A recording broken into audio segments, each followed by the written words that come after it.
बिस्मिल्लाहिर्रहमानिर्रहीम। जी बच्चों, नेक्स्ट हमारा सब्जेक्ट है उर्दू का। ठीक है, उर्दू का आपने पेज नंबर 6 खोल लेना है, उसके अल्फाज मानी। ठीक है, परसों हमने जो है नात की थी। ठीक है, नात का हमने ट्रांसलेशन की थी, तर्जमा किया था, उसकी तशरीह हमने पढ़ी थी। ठीक है, तो आज जो है आपने इसके नात के अल्फाज मानी करने हैं। ठीक है, चलिए रीडिंग करते हैं। दुलारा यानी कि प्यारा या लाडला, इसमें से आप प्यारा कर लें।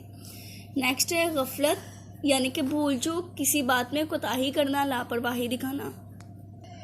भरोसा होता है एतबार या यकीन, आप इसमें से यकीन कर लें यानी कि किसी बात को सच मान लेना, अगर कोई बात कर रहा है तो उसको सच समझना। शम्सो कमर, शम्स सूरज और कमर जो होता है वो होता है चांद। शम्सो कमर यानी कि सूरज और चांद। नेक्स्ट है कलब यानी कि दिल। मोहसिन होता है भलाई करने वाला या मदद करने वाला, इसमें से आप कर लें मदद करने वाला।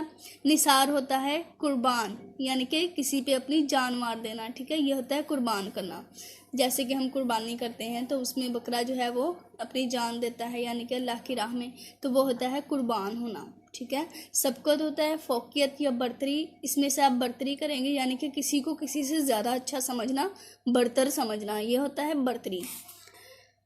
ठीक है बच्चों, तो ये अल्फाज मानी है, 8 हैं, छोटे छोटे हैं, एक एक लफ्ज़ का इनका मानी है, इसलिए मैंने सारे दे दिए हैं। ठीक है, तो आपने इनको अच्छे से कर लेना है, इसको याद भी करना है और लिखना भी है। टेक केयर, अल्लाह हाफिज़।